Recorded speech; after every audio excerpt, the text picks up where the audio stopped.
Bonjour à tous et bienvenue. Je suis Evilo de Fleischer, coach mental et hypnothérapeute. J'accompagne mes clients dans les processus de changement afin de réaliser un objectif pour aller mieux.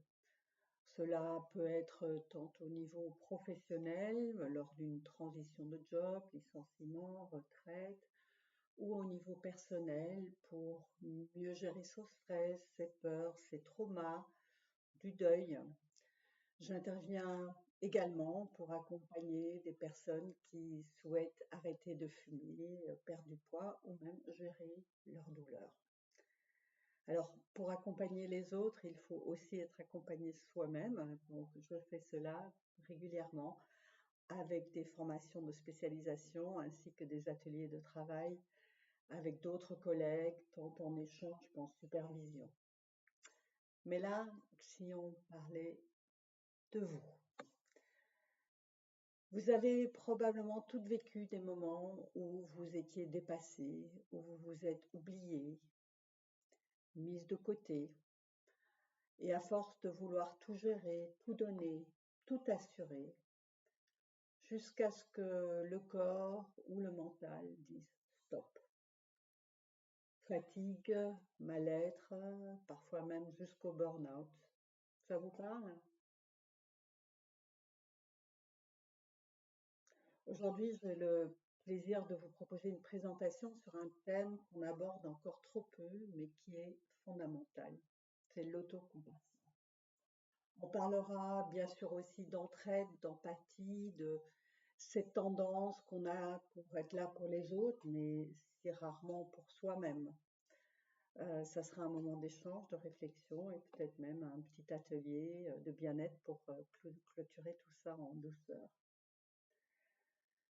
Alors, pourquoi ce sujet est-il essentiel? Alors, l'autocompassion, ce n'est pas de la plainte ou de la faiblesse. C'est la capacité de se traiter soi-même avec la même bienveillance qu'on offrirait à un ami ou une amie. C'est une compétence active qui s'apprend, qui se pratique et qui se transforme et qui transforme notre rapport à la souffrance. Alors, l'autocompassion, c'est pas un luxe, c'est une compétence émotionnelle. Alors, vous allez me dire pourquoi ce n'est pas un luxe. Beaucoup de gens pensent que l'autocompassion est égoïste ou inutile. Or, ignorer ses émotions ou se maltraiter mentalement aggrave le stress, aggrave l'anxiété et peut mener au burn-out. C'est la base de l'équilibre intérieur pour les aidants, les coachs, les femmes actives, les mamans, même les papas. Sans, sans compassion, on risque le surménage, la culpabilité et puis l'épuisement, ce qu'on va appeler l'épuisement empathique. On peut dire que l'autocompassion, c'est l'altruisme dirigé vers soi-même.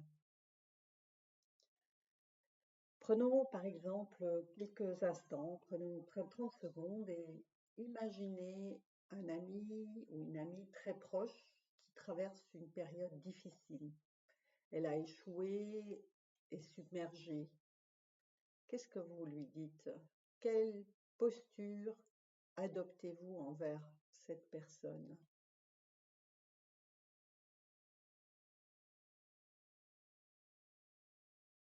Alors, je peux vous proposer quelques exemples comme je l'écoute, je lui dis que ça va aller, que c'est humain, je soutiens cette personne sans la juger. Et maintenant, imaginez-vous dans cette même situation. Est-ce que vous allez traiter, est-ce que vous allez vous traiter vous-même avec cette même douceur, la même bienveillance, ou est-ce que le discours c'est t'es nul, tu n'y arriveras jamais, tu vas encore tout rater? c'est précisément ce décalage entre la compassion qu'on a pour les autres et la dureté qu'on s'inflige à soi-même qui rend l'autocompassion autant nécessaire. Ce n'est pas une faiblesse, c'est une forme de courage émotionnel, oser de soutenir soi-même, de se soutenir soi-même comme on soutiendrait un ami. Alors, tous les jours, je vois des personnes incroyablement compatissantes envers les autres, mais incapables d'appliquer cette même compassion à leur propre douleur.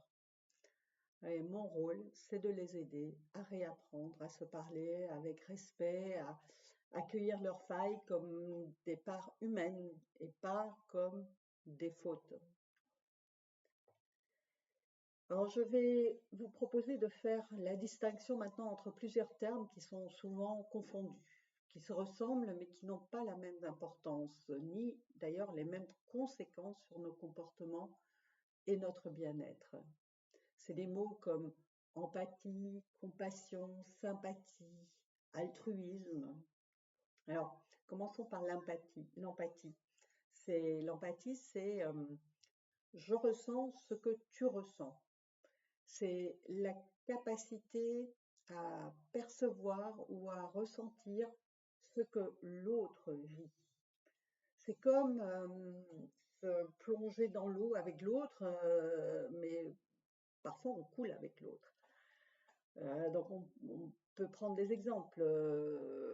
Une amie qui traverse une période difficile après une rupture, alors plutôt que de minimiser sa douleur en disant tu trouveras quelqu'un d'autre, vous pouvez aussi l'écouter attentivement et dire je comprends que c'est très dur pour toi et offrir son soutien.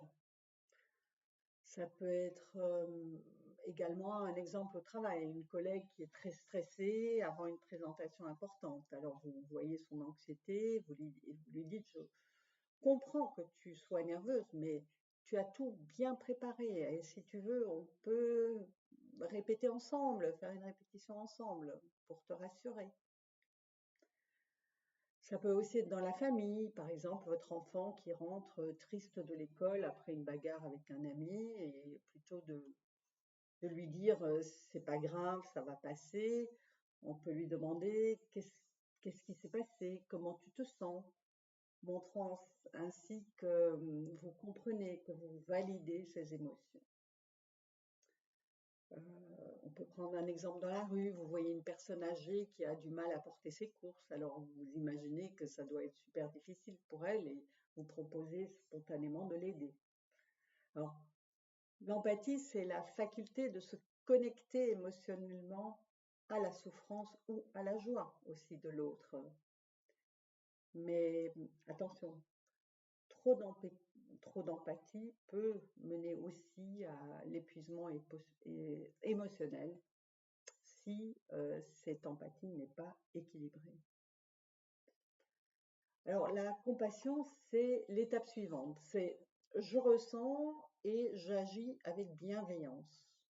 Alors on ressent la souffrance de l'autre, tout ce que l'autre ressent, mais on garde un recul qui est assez suffisant pour pouvoir aider. Donc c'est un peu comme être au bord de la rivière et tendre la main pour aider l'autre, mais sans se noyer soi-même.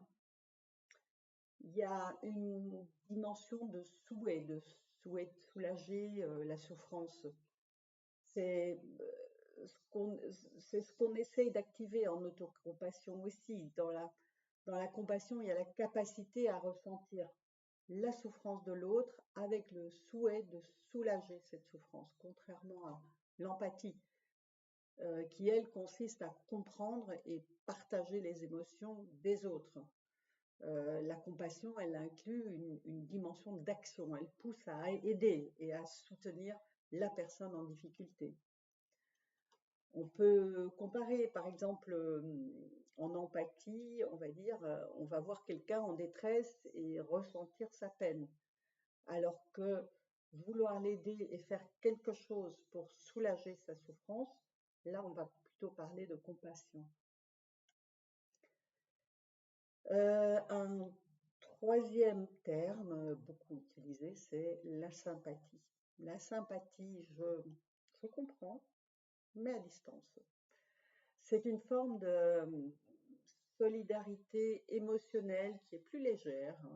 Je suis désolée pour toi, euh, sans nécessairement ressentir ce que l'autre vit. On reconnaît la douleur ou la joie de l'autre, mais sans vraiment se connecter en profondeur. Alors ça peut parfois manquer de présence ou sembler superficiel. Et là où l'empathie se distingue de la sympathie, c'est que alors que l'empathie est fondée sur les sentiments, la sympathie est fondée sur le soutien ou l'intérêt qu'on peut avoir. On éprouve du chagrin ou de la pitié pour l'autre personne. Alors par exemple, une réaction empathique peut être euh, depuis que ta maman est décédée, je suis sûre que tu traverses beaucoup d'émotions, comme de la tristesse, de la frustration, de la colère. Alors qu'une phrase sympathique serait je suis vraiment désolée d'apprendre le décès de ta maman. J'ai une pensée pour toi en ce moment difficile. Phrase un peu bateau qu'on utilise à toutes les cérémonies de deuil. Alors, on constate qu'offrir de la sympathie peut sembler superficiel et n'apporter aucun réconfort, alors que l'empathie permet vraiment une reconnaissance plus profonde de la douleur. Alors, ceci mène à un autre point qui est plus un comportement et n'est pas une émotion, contrairement aux autres. C'est l'altruisme. Alors, l'altruisme, c'est j'agis pour l'autre avec ou sans émotion. Il peut découler de la compassion, mais aussi des valeurs, de principes ou d'habitudes. On peut agir de manière altruiste sans forcément être en empathie. Je vous donne l'exemple du médecin en urgence qui reste très rationnel. Je fais du bien, mais pas parce que je le ressens, mais parce que c'est juste, parce que je dois le faire. Et ensuite, le cinquième point, pour terminer, c'est l'autocompassion. Donc, c'est là où j'applique l'altruisme à moi-même. C'est l'altruisme dirigé vers soi. Et l'empathie, c'est la porte d'entrée vers la compassion, mais sans autocompassion, on risque l'épuisement empathique, comme j'ai dit déjà avant. Alors, l'empathie, donc, nous connecte à la douleur des autres, mais quand on ne prend pas soin de soi dans ce processus, quand on ne pratique pas de l'autocompassion, on absorbe, on accumule et on finit totalement vidé. C'est un peu comme si vous remplissiez les verres des autres avec votre propre réserve d'eau, sans jamais remplir votre propre carafe. Donc, l'autocompassion, ce n'est pas de l'égoïsme, c'est une hygiène émotionnelle. C'est de l'altruisme appliqué à soi-même. C'est ce qui permet de rester stable, présent, utile pour les autres aussi. Alors faire la différence entre ces termes nous aide à mieux comprendre nos réactions, mais surtout aussi à mieux choisir comment nous voulons réagir envers les autres et surtout envers nous-mêmes. Et l'autocompassion, elle commence par se traiter avec la même compassion qu'on offre si facilement aux autres. C'est ni plus ni moins. Alors, si on arrêtait de croire qu'on doit s'oublier pour mériter d'aider les autres, je vous propose de faire un petit exercice. Un petit exercice, alors vous pouvez le faire avec une feuille et un papier ou simplement en fermant les yeux. Alors je vais vous proposer de vous connecter à une situation que vous avez vécue récemment ou dans le passé. Une situation où vous avez ressenti de la douleur, de la honte, de l'échec, du stress. C'est pas forcément la situation la plus dure, mais quelque chose qui s'est passé réellement.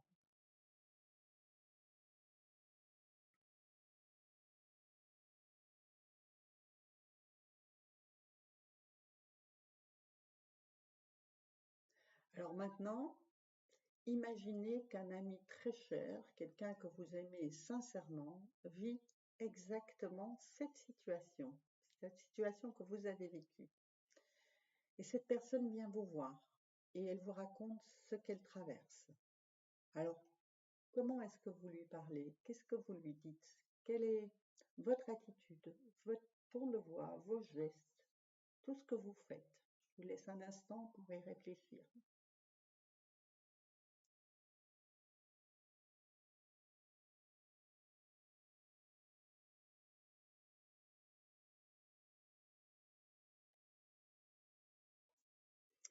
Et maintenant, imaginons que c'est vous dans cette même situation. C'est vous qui venez de vivre cet échec, cette douleur, ce moment difficile. Comment est-ce que vous vous parlez intérieurement? Quel est le ton de votre voix, les mots que vous utilisez, ces pensées qui vous viennent naturellement?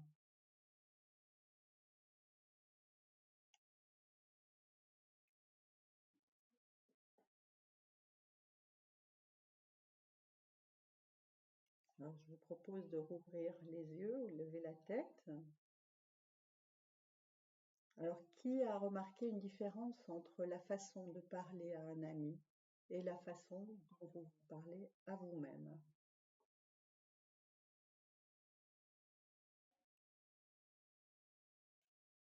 Alors, ce que vous venez de vivre, c'est le cœur de l'autocompassion. Le défi n'est pas de devenir quelqu'un d'autre. Le défi, c'est d'apprendre à se parler soi-même, comme on parle déjà aux gens qu'on aime. On est, et on le sait tous, souvent bien plus dur avec soi-même qu'avec un ami. Donc, l'autocompassion, c'est juste rétablir cet équilibre. Alors, ça m'emmène au point, pourquoi développer et cultiver l'autocompassion? Alors, les bienfaits de l'autocompassion sont très concrets. C'est une réduction du stress, de l'anxiété, c'est une meilleure régulation émotionnelle, c'est une motivation plus saine, hein, versus une autocritique paralysante. Ça établit des meilleures relations avec les autres. Alors, c'est, je le vois quand mes clients se libèrent de la voix critique en eux, c'est souvent là que le vrai changement commence. Alors, il y a des exemples pour développer l'autocompassion. Je ne vais pas tous les développer là parce qu'il y en a pas mal. Il y a des livres entiers qui ont été dédiés à ce sujet, mais on peut par exemple commencer par se parler comme si on parlait à une amie. Donc, lorsque vous entendez dans votre tête je suis nulle, je n'y arriverai jamais, je suis incapable. Alors, posez-vous cette question. Qu'est-ce, qu'est-ce que vous diriez à une amie très chère qui vivrait la même situation, la même chose? Et si je me parlais de cette façon juste aujourd'hui, hmm, l'effet que ça apporte, c'est que ça peut interrompre l'autocritique et réintroduire un langage intérieur plus bienveillant envers soi-même. On peut aussi écrire une lettre à soi-même, soi-même qui est en difficulté. Donc, prendre par exemple 10 minutes pour écrire une lettre comme si on l'écrivait à une amie en souffrance. Sauf que là, on l'écrit à soi-même. On reconnaît la souffrance. On utilise un ton doux, réconfortant, des encouragements réalistes, humains. Tout ça pour se reconnecter à une version plus compatissante de soi, au lieu de rester dans cette même spirale mentale négative. On peut faire aussi des gestes de réconfort, des contacts, prendre la main sur le cœur, sur le ventre et répéter c'est un moment difficile, mais je suis là pour moi. Alors, on fera un petit exercice dans ce sens à la fin de cette présentation. On peut se préparer des rituels de soins, alors prendre un thé tranquillement, faire une promenade, respirer quelques minutes dehors, pas parce qu'on l'a mérité, mais parce qu'on en a vraiment besoin.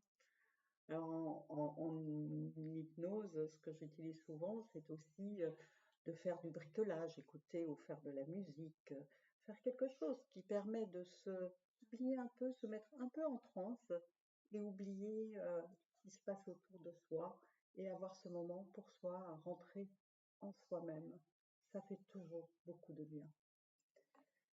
Donc en conclusion, avoir de l'autocompassion, c'est avoir cette compassion et cette bienveillance pour soi-même, comme si on la donnerait à ses amis. Ça passe par un apprentissage de tous ces éléments, mais on peut aussi faire des petits exercices. Alors, je ne vais pas vous faire une séance d'hypnose maintenant, mais je vais vous donner un simple exercice que vous pouvez faire de façon régulière chez vous, qui permet de réduire le stress et développer la confiance en soi, l'optimisme et avoir des émotions positives. Alors, ce que je vous propose, c'est de commencer par noter combien de déplaisir ou de tristesse vous ressentez. Enfin, je vous propose de penser à quelque chose, une tristesse ou un événement déplaisant, et d'évaluer ce ressenti sur une échelle de 1 à 10. Alors, c'est important car cela permet de mesurer de combien vous voulez le réduire. Alors, vous videz votre esprit et vous allez tout simplement penser à quelque chose de positif. Voilà. Alors, vous allez mettre les deux mains pour taper sur les deux clavicules. Voilà, comme ça. Et vous continuez en tapant sur vos deux clavicules. Regardez droit devant et gardez la tête toute droite. Fermez les yeux et ouvrir les yeux plusieurs fois. Alors, tout en continuant de tapoter, vous regardez en bas vers la gauche et puis vers la droite. Et vous continuez de tapoter et déplacez maintenant vos yeux de gauche et faites un tour dans le sens des aiguilles d'une montre et déplacez vos yeux à droite. Faites un sens à droite et faites la même chose dans l'autre sens. Maintenant, croisez vos bras et placez-les sur vos épaules et fermez les yeux de nouveau. Les caressez de haut en bas jusqu'au coude plusieurs fois. Alors maintenant, laissez vos bras tomber et se détendre devant vous. Déplacez vos yeux lentement de gauche à droite et de retour. Gauche à droite et tout en regardant vers le haut. De haut à gauche, de haut à droite. Maintenant, fermez les yeux et caressez vos bras à nouveau 5 fois. Voilà. Et là, vous pouvez tout simplement ouvrir les yeux, rester avec moi et revenir ici. Voilà pour toute cette présentation. Je vous remercie pour toute votre attention et je suis à votre disposition pour toute question ou remarque. À très bientôt.